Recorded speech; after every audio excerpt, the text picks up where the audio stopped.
Cause Lumen is still listening. Lumen is still watching. So they finna have a different type of tape to show the newcomers. Yeah. See, this is why I be flip-flopping on Devin. Cause sometimes she's a goofy. Why would you call Miss Selvig? Miss Selvig popped up in your house unannounced trying to hold your baby and shit. Why are you trying to call this woman? YouTube, I'm back like I never left. Y'all know, life be lifing. I'm getting into this and getting into my consistency bag. So I was not going to leave y'all hanging for another week. I was not going to do that. I also am just going to put my thoughts about episode 6 and episode 7 of Severance in the same video, but 7 will actually be a reaction so that we can catch up to the vibes of what I was doing weekly. So thank y'all to everybody that's been tuning in to my channel so far. I know there's hella channels about Severance and I absolutely love it. And that's what inspired me to do my own yap session about Severance, because I wanted to give y'all a vibe that felt like you just hanging out with a friend, you just hanging out with your sis, big sis, little sis. You feel me? Well, always big one, not the little one. You feel me? I am the oldest child. You know what I'm saying? But with that being said, I want this to feel like a chill environment. So I usually just react to the video, to the episode, if you will, in real time, and y'all gonna get my raw reactions and commentary on what the heck is going on with Severance. So we saw in episode 6, each character have very, very huge jumps in their development and just sort of escalating the things that have already been brewing, right? And that's what I think this show does really well. They're able to like really hold you into a plot line and like each character's development really strongly.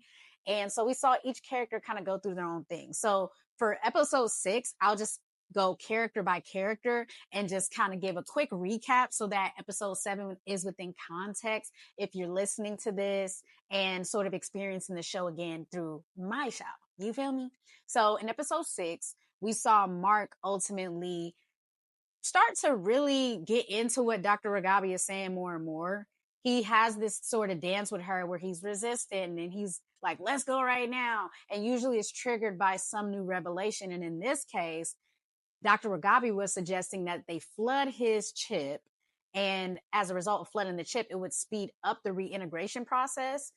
And he went out to go eat at a diner, the real freaking meal we've seen, honestly, damn near in the show. And we didn't even see the food. We just saw the remnants of the food and a couple of fortune cookies.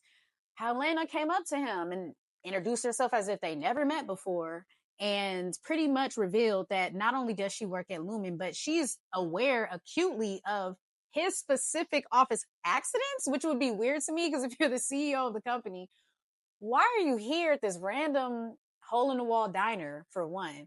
And then for two, why are you coming up to me trying to PR do your way into my pants or something? You know what I'm saying? Just weird, awkward tension that he's not sure why it's there, And then that makes him say, speed this shit up. I need to go ahead and be reintegrated. So with that, we are left with Mark on the ground.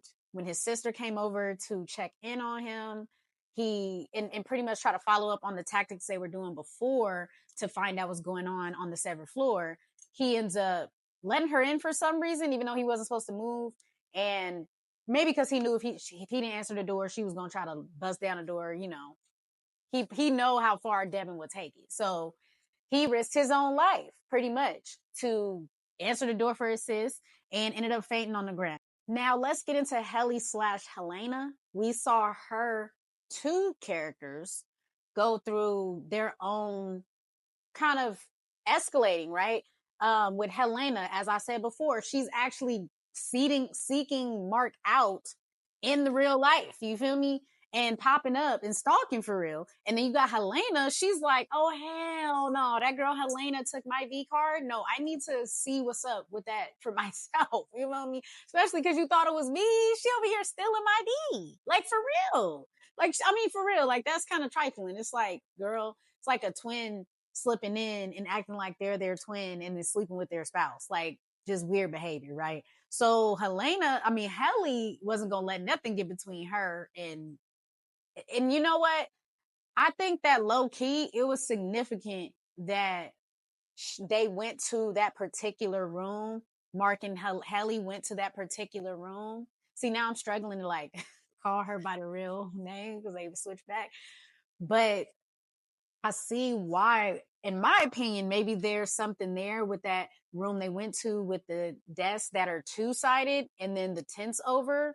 Maybe once they find their lumen partner, they sort of start to like encourage those relationships in a way. But if the relationship doesn't go how they want to, they can stop it or put interference to kind of make it go wrong. Um, and so, yeah, I do think a lot of this has to do with partnering, like the severed floor in a weird way. I mean, everybody has some sort of significant relationship in the story, and not in a way where, you're just watching a TV show and like there's a love interest and it's a drama or whatever, right? It's like these love interests are very integral to the story, right? So I think that room is significant and maybe has to do with when people find their person, they can like go into that room. Cause Lumen is still listening, Lumen is still watching, so they finna have a different type of tape to show the newcomers. Yeah. So yeah, with Helena and Helly, we see both of them pretty much try to take more control over their situations, and going into Dylan, who has kind of no control as his outie. At least he has this kind of learned helplessness about him, and he can't necessarily control the information he even knows about when his wife visits him at work. Every time she brings it up, or he brings it up, right? He asks her about it because she ain't bringing it up. She said nothing. No, or she didn't even get to see him. And they down there tugging each other down. Like, it's getting real. It's getting real with that. And is it cheating? I mean, we see that question raised when Irv goes to visit Bert and his husband Fields. And that is an interesting dynamic because you see Fields kind of going back and forth with this acceptance. Like he wants to accept that innies are a separate person than the outie. However, it seems that Bert's outie may not be that different than the innie in the sense that they both are kind of diabolical in a way. It didn't seem like he cared that his innie had other relationships, and Fields felt very strongly about it. Bert's just trying to low-key shut it down and be like, oh, you're making him uncomfortable. But Fields is like, oh, obviously this is another one of your lovers. So we pretty much see that Bert is this serial cheater. Child, that was wild. I mean, it seemed definitely at the end that he was looking at him like, oh, you might be my boo for real. Like in real life, I might be able to have a separate relationship with you, because why does it matter, Bert, if Irv hangs out with you without Fields? That's just, I'm not even about to get into Bert. Bert, like he said it himself though. He know himself. He said he was a bit of a menace or something like that. Something that's not positive that he's aware of himself of being. So I guess nobody could say I told you so when he started acting a fool. I think Fields literally works the fields in a way, like he's in the field in the sense that he's finding and recruiting new people for Lumen, which is interesting that they came into Lumen through wanting to save an innie that's not going to go to hell because of the things that they've done on their outie's part. That whole little hop, skip, and jump over logic was wild to me, but it's so fascinating to, again, see the different reasons that people end up at this crazy, twisted company of a cult. It's wild. I mean, and I think it mirrors real life too, when people end up in things like that they don't even know how they got there, but by their own feelings of wanting to be saved, right? Wanting to be forgiven, wanting to be looked at in a better light.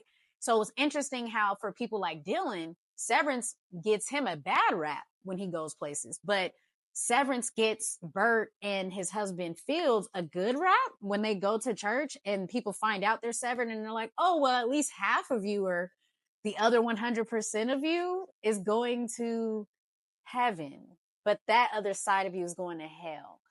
And this does bring me to another point of some theories I've been seeing about Severance being hell and the different levels of hell. And that's a fascinating thing. I mean, I'm not going to necessarily go into all that right now. However, I will say I do feel that that theory has credence in the way that people are broken it down. So I may even put in the comments like the video I'm talking about that I saw from a creator, another small creator that made a whole series about it. So, and the reason why I feel like that's relevant is because, you know, you see this constant referencing of heaven and hell from Miss Cobell to now Bert, you know, literally deciding I'm going to go get severed because I want some part of me to go to heaven.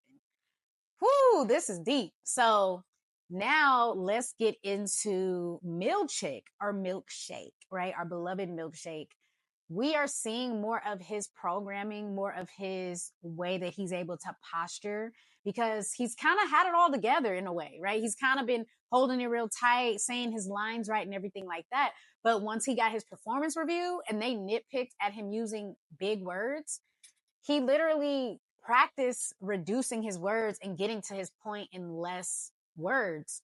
And that felt disheartening because this is a very obviously intelligent man. While we may not agree with him working for Severance and everything that has transpired there, he's willing to bend himself to be whatever Lumen needs him to be, to the point of him working his hands to the bone, working himself to the point of shaking when he's putting on those paper clips.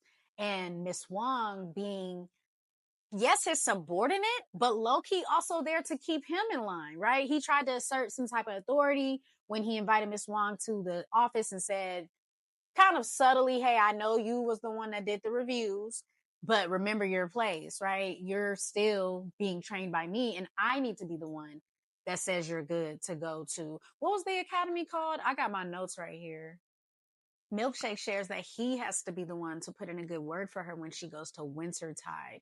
So that is interesting because that's a different name than the girls' school that we were introduced to before. There seems to be a whole boarding school system going on here, which is, again, giving us more Lumen lore, and I'm here for it. A couple of the big bombshells of episode 6 were the fact that Mr. Drummond has master keys pretty much to the Severance employees' homes, or damn near the homes all in the city of Kier. And he was able to go in Irv's apartment when he was gone eating dinner. So I think somebody to snitch. I think maybe Phil's the snitch, and it would be a good get back. He felt this whole time, you know what? I could finally get back on one of the people that my partner has continuously cheated on me with down at the severed floor. You feel me? So I think that at least one of them is the snitch, because how would they know at that exact moment that he was going to be gone long enough to go in the apartment and obviously see what the heck he's been researching? So that kind of sucks because I wanted to see Irv just skirt under the radar and like get away with whatever he's doing. But it looks like they're on to him. Another big bombshell that we saw is the fact that another big bombshell that I think makes sense. Another big bombshell that is subtle that they didn't explicitly say. So tell me if this is what y'all caught too. But there's something about the Severance chip that suppresses hunger. And for him to eat 3 full plates of food, and then when he goes home, only really need to drink those egg uh, concoctions. And when he goes to work, it gets kind of like a kiddie meal, you know, a little water box and a little like school lunch type of vibe. You know, why are they suppressing them from needing to eat as well? Is there a world problem, a worldwide problem with food, or is this something that they just want to control even more so, right? It also seems that the first severance procedure was 12 years prior to this taking place, which is interesting because does that blow out the water the theory that Miss Cobell's mother was one of the first people? If it was 12 years before that, then I don't know. I don't have like all the math in front of me right now. But that's what I took what he was saying to be. that the first severance procedure was 12 years prior to that, which really is not a long time in the grand scheme of things. So yeah, in episode 6, we learned that Lumen has control pretty much over religions, over the way that you feel hunger, over the relationships that you maintain in real life, and over your homes. They can go in your house anytime they want to. They pretty much own the city of Kier and everything in it. We didn't see too much of um we didn't see Rick in this episode, and I'm almost scared to see him again because child, I think he's a bigger part of this plot than we could ever imagine. And same with Gemma. We didn't necessarily see more about where she's at, but I'm hoping that in episode 7, we get some more juicy details that we can bring with us into this next episode. So let's get into it.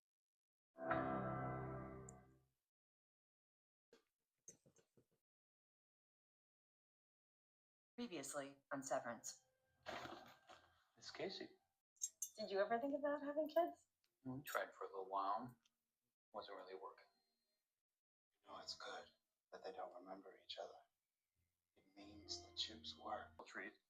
All quiet on the Western Blunt. Drug use by enlisted soldiers during World War I. No, that's what it is. Kids are genius. You should flunk every other child. I couldn't agree more. This is hella funny. That's actually a really clever essay name. I might want to read that one. I like it. And she's reading about religious conversion. Is she a recruiter? I'm telling you, Gemma, she was already in with Lumen, either as an employee or a whistleblower. That's my theory, and I'm sticking to it. I could be wrong, but that's what this is giving. Isn't it bad luck to shake hands with your left hand? Okay, the intro coming in hot. We got Devin getting all this information, finding out Gemma is alive, finding out Mark is reintegrating, and he's going to be okay. However, she's now in it. I mean, Devin's down for her brother. She's down for Gemma. So I'm excited to see Devin being let into the fold of what's really going on. Because she may be one of the few people, if not the only person we can trust in this whole situation besides Irv, right? I think everybody else has a vested interest that will prevent them from really wanting to expose Lumen. I think at the end of the day, Dr. Ragabi, I don't know if we could trust her still. I think, yeah, she's messing with Mark's brain. And yes, he has a vested interest in being reintegrated, but is this still leading to a result that Lumen wants? At the end of the day, that's what I think. Hey, what did I say? What did I say? I said when Gemma goes up, she switches off. And when she's on this testing floor, she's herself. And that's what we're seeing. She's able to use her emotions more in her face too. And she's obviously speaking from a more like sober minded place. Even the fact that, I mean, just the fact that she says shit.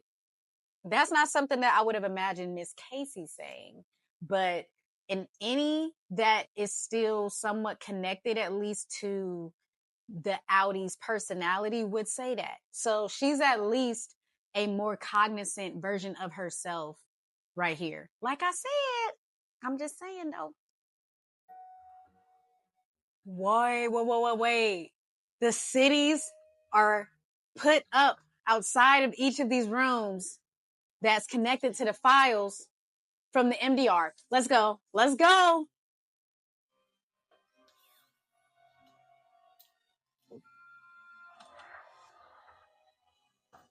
Why does the door have to take her blood? What? Gemma went to a different reality in her mind just walking through the door? Oh man, what's going on? What's going on?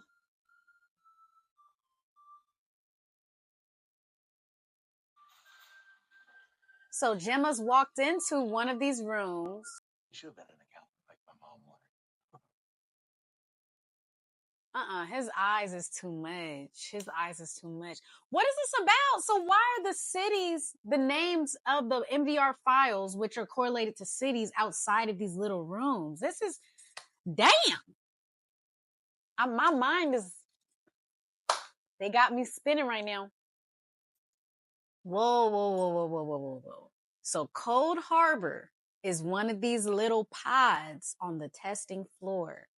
It's not necessarily a whole city like I thought, but this is juicier. Oh, I would have never thought of this. And why the dentist?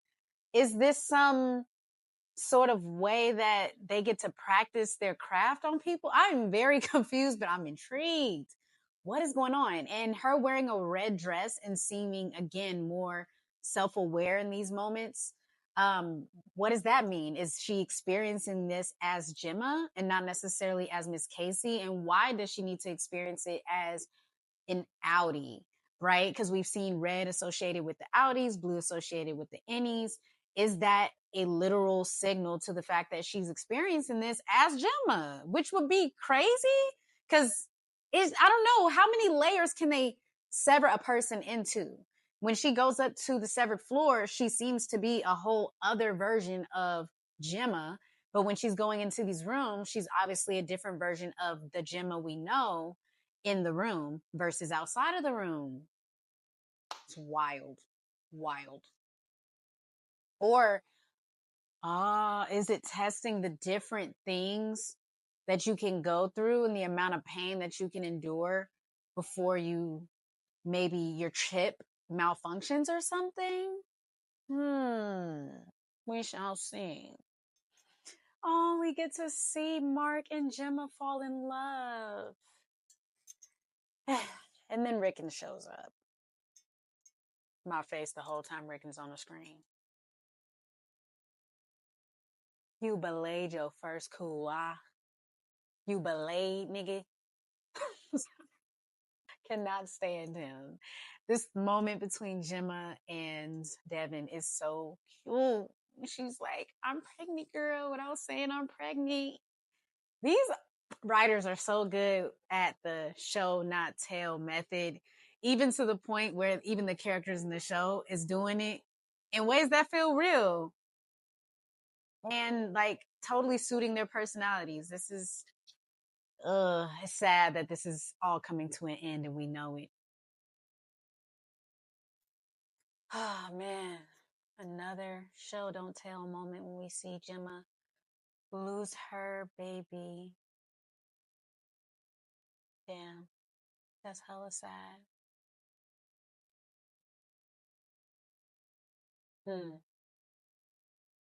So is that why she got severed? She couldn't necessarily handle the grief. Damn. So we're seeing a new room here. What is this going to be? And who is this going to be? This looks like a dramatic reveal right here.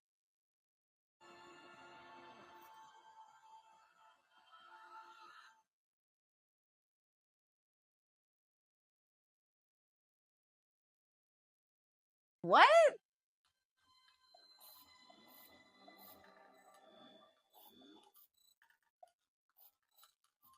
Someone's watching him through a screen?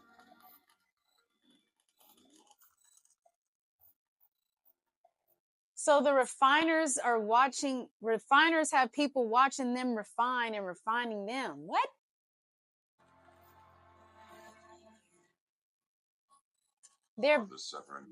Wait, so there's basically, hold on. So these are older versions or alternate versions of the person refining on MDR? Barriers holding. Yes, the technology is working. It was a jump scare seeing the doctor, bruh, from the dentist Wellington room in this fertility clinic. Because again, they got control over this whole town and they could orchestrate people coming down to this severed floor. And now we got her in the actual testing floor of Lumen talking to the doctor So now we see he's outside as this fertility doctor, and he's also inside here as this testing floor doctor. And he's questioning how many rooms she remembers. But ultimately, she believes that at the end of this, she may even actually get to see Mark, which means she's Gemma down here and she goes up and becomes her innie. That's wild. And he is scary. His eyes is a little too strong for me. Mm-mm. He can't talk like a normal person because he ain't no normal person. There is no soul behind those eyes, okay? See, this is why I be flip-flopping on Devin, because sometimes she's a goofy. Why would you call Miss Selvig? Miss Selvig popped up in your house unannounced trying to hold your baby and shit. Why are you trying to call this woman? See, this is where I'm like, Ragabi, I agree with you. Why are we calling Cobell? Like, are you out of your mind? So that was fitting that she drew that boundary. Ragabi said, look, I can't be a part of this. You trying to call her in here. I ain't got time for all that. And I don't blame her at all. You feel me? And now we're going through a montage of different experiences that Gemma is having on the testing floor. And also Mr. Drummond and this guy that I don't know his name. What's his name said at some point? But this guy with the blue eyes, this piercing blue eyes, is in love with Gemma, weirdly enough. Boy, and it seems like they're trying to find ways to isolate these different memories. So like you can experience these different painful things without remembering it, but it's like weird, painful things. Why write out hella letters when there's printers at this time, right? They have cell phones, there's printers for sure. They was printing out stuff with Milkshake, right? He was printing out hella shit. So yeah, this is what's the rhyme and reason to all these different experiences? I'm curious to see. Your husband remarried last year. No, the fuck he did not. He has a daughter now. Boldface. I don't believe you. That's what I'm talking about, Gemma. You know your husband. Nope. You know your husband. Nope. Boy, just because you don't get no human interaction don't mean that she is trying to be up under you. Come on now. One room or another. Hold on. Is he? Oh my gosh. Don't tell me this last room is going to be her being violated. Jet provided you. Let me guess. The guy's at the end. Gemma! Come on, girl! Run them pockets. Yeah, you gonna run them pockets. That's crazy. I'm scared. Gemma. Oh, shit. I'm scared. Go. Go. She gonna get turned off, though. She gonna get turned off. She got turned off.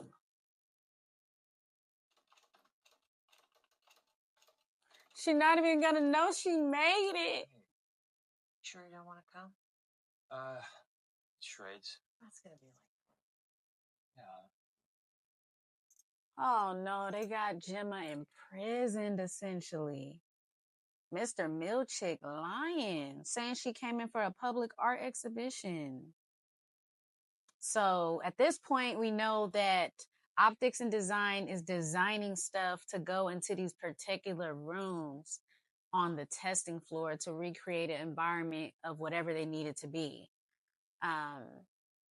For some reason, this doctor has fallen in love with Gemma.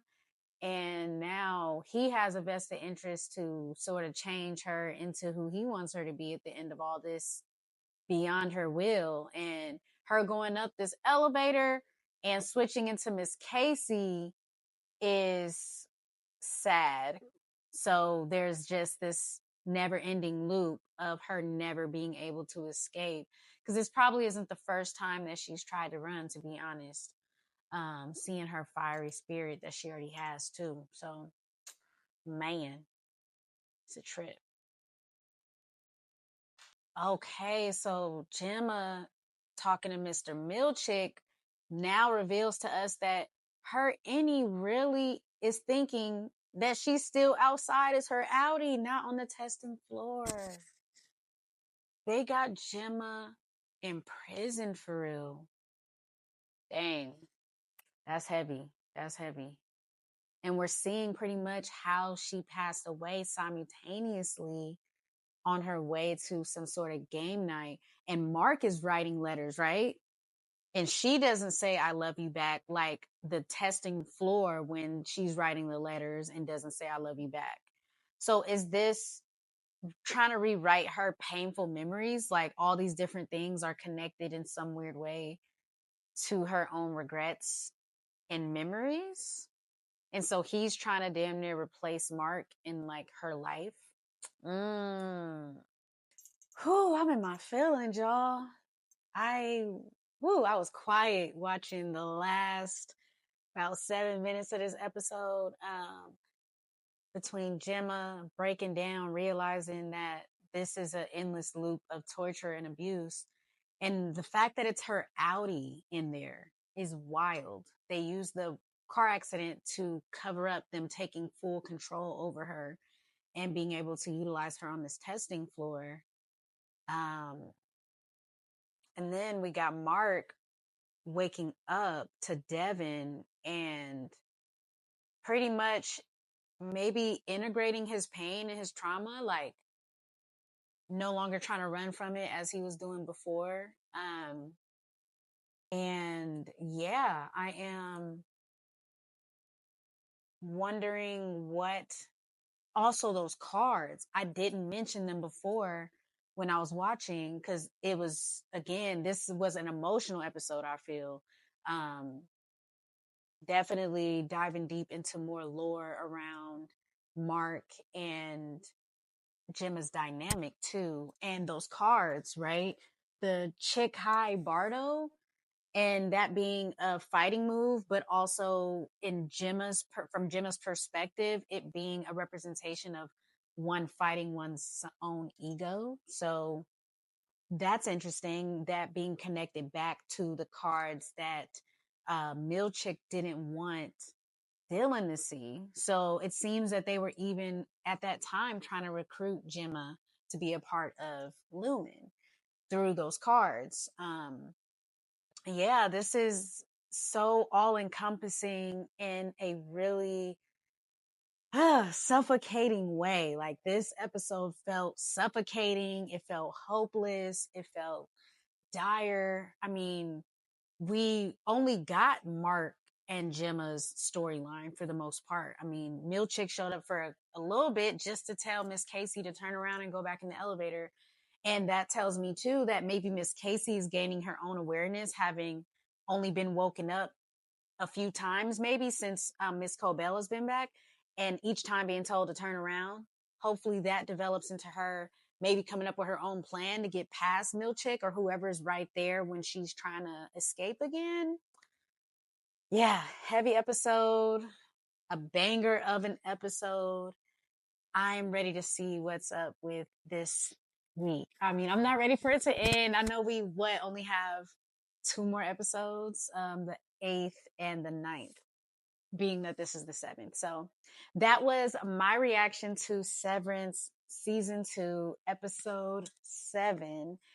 I was totally wrong about the refining taking place on a macro scale in different cities. It seems that it's way more connected to the experiences that a person may go through that's related to that person. So are other people being refined or potentially candidates to go down to the testing floor?